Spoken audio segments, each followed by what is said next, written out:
Je me rappelle, on vous avait reçu il y a quelques mois. Oui. Vous nous disiez un des problèmes de la France, c'est que l'essentiel des élites françaises est formé par le service public, vient de l'État d'une manière ou de l'autre. Est-ce qu'on arrive au terme de ce modèle? Mais on y arrive tout à fait, parce que vous regardez la carte des élections qui m'a sidéré, là, vous prenez la carte de France, là, et puis tout est bleu. Bleu, ça veut dire que tout le monde a voté, enfin dans tous les départements, et il y a un petit point rouge au milieu, c'est Paris. Donc, ce qu'il y a d'extraordinaire, c'est que la crétinerie totale est concentrée aujourd'hui à Paris. Tous les gens sont raisonnables partout en France, et il y a tous les imbéciles qui se sont mis à Paris. Et je trouve ça stupéfiant. Alors, une question ensuite, Arthur de Vatrigan, mais la réponse de nos amis à gauche, ça consiste à dire que les très riches ne font pas leur part. C'est-à-dire, globalement, les grandes fortunes ne sont pas suffisamment mises à contribution, et donc il faudrait les taxer davantage, plusieurs paliers d'imposition supplémentaires. Est-ce que, finalement, il n'y a pas des milliards qui dorment quelque part au sommet de la société? Alors, ce que vous dites, vous savez, la plupart de ces gens ont eu comme formation économique le journal de Mickey, où il y avait l'oncle Picsou qui nageait dans des tas d'or. Vous savez, vous avez tous dû voir ça. Ils sont persuadés que la richesse, c'est quelque chose comme un gros tas d'or qui dort et que eux, ils vont pouvoir le prendre et le distribuer aux autres. Mais la richesse, c'est pas ça du tout. Aujourd'hui, la richesse, c'est des flux. Et c'est des flux qui se baladent dans des ordinateurs de 0 à 1. Donc, si les gens qui contrôlent la richesse dans le monde décident de fermer l'ordinateur français pour qu'il n'y ait plus aucun 1 qui arrive avec des zéros, on est ruiné en 5 minutes. Donc, ils ne comprennent pas la notion de création de valeur. Ce qu'il y a d'extraordinaire, c'est que je dis toujours aux gens, vous voulez arrêter le chômage. Moi, le premier. Qui crée des emplois? Il y a un être tout à fait extraordinaire qui s'appelle l'entrepreneur. C'est les seuls qui créent des emplois. Personne d'autre ne crée des emplois. Quand vous embauchez un fonctionnaire, je peux vous montrer avec des calculs statistiques savants que vous créez 3 chômeurs. Parce qu'il va falloir augmenter les impôts pour payer les 3. Pour payer le truc. Donc, le seul qui crée des emplois solvables, c'est l'entrepreneur. Donc, dans un pays normal comme la Suisse, ils font tout pour aider les entrepreneurs. Nous, on fait tout pour tout leur piquer. Et pour le donner à des crétins qui vont les distribuer aux autres. Vous êtes sévère avec le terme crétin. Mais non. Regardez l'état de la France. On avait un niveau de vie très supérieur à celui de la Suisse au début du général de Gaulle. Et aujourd'hui, on a un niveau de vie qui est la moitié. Arthur de Vatrigan. On vit une séquence politique surprenante, passionnante par endroit.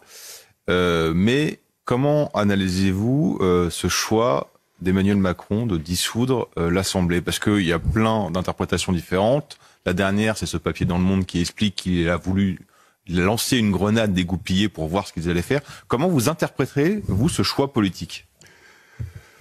Oh, vous savez, moi, il y a... C'est ce que j'ai un de mes amis, un associé, qui lit toute la presse de gauche, etc. Et je lui dis toujours, mais pourquoi tu lis tout ça? Et il me dit, parce que je veux savoir ce que pensent nos ennemis. Mais je lui ai dit, j'ai déjà du mal à savoir ce que je pense moi-même. Je ne vais pas en plus me faire embrouiller par ces corneaux. Donc, ce que j'essaye de dire, c'est pourquoi voulez-vous que je me fatigue à savoir ce que pense M. Macron?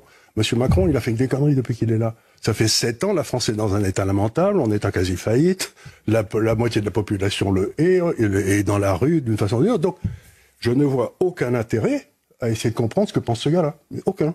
Mais cela dit, il n'en demeure pas moins qu'il est président de la République. Oui. Et alors, vous plaidiez il y a un instant de la légalité compte au-delà de la... mais je respecte la présidence de la République. Il a déçu. Pour moi, je trouve que c'est une très bonne chose. Parce que c'est rendre la parole au souverain. Mais je reviens sur Emmanuel... Pour moi, personnellement, pour une fois, il a fait quelque chose de bien, mais je peux me tromper. Mais je reprends la question d'Arthur de Vatrigan. Emmanuel Macron, dans les circonstances, s'est présenté depuis plusieurs années, en fait, lorsqu'il s'est présenté, comme l'homme le plus compétent et le plus qualifié pour gérer l'économie française. Peut-être, ou même le pays plus largement. Il reste 3 ans à son mandat. Est-ce qu'on peut croire qu'il a voulu se redonner les moyens nécessaires pour mener sa politique?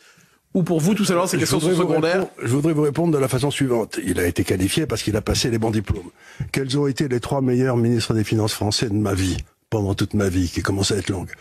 Ça a été Antoine Pinet, ça a été Monory et ça a été Bérégovoy. Ils avaient le certificat d'études. Le dernier qui était socialiste Oui, ben voilà, il était socialiste, il a fait du très bon boulot. Et ils avaient tous les 3 le certificat d'études.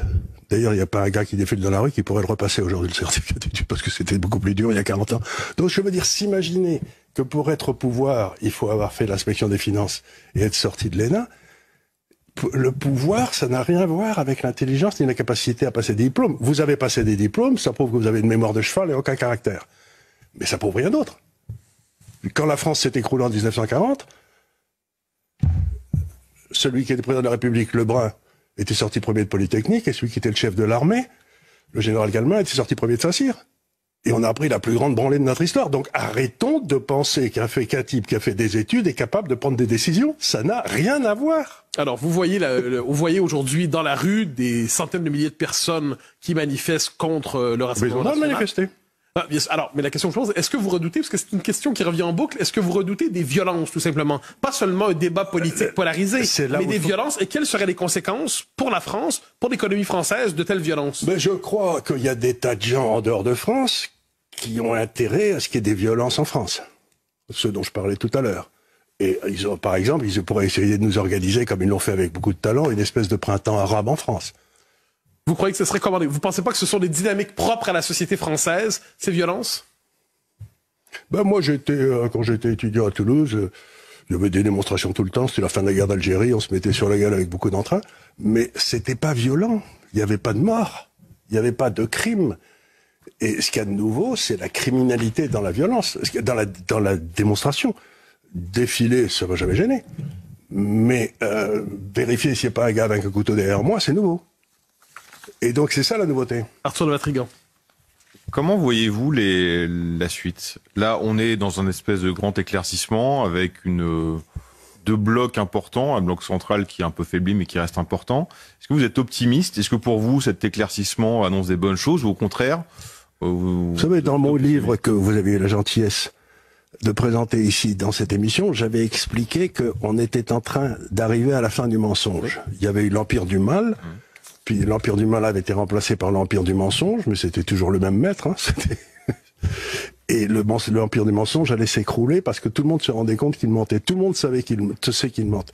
C'est pour ça que je me hasardais à une prédiction, mais je me trompe peut-être complètement, c'est que l'extrême gauche va énormément être très déçu par son score. Parce que tout le monde sait que ces gens-là mentent. Regardez ce que fait Mélenchon aux 4 ou 5 qui avaient osé ne pas être d'accord avec lui. Il les présente pas. Donc, si vous voulez, tout le monde sait que ce sont des méchants. Tout le monde sait qu'ils puent la haine.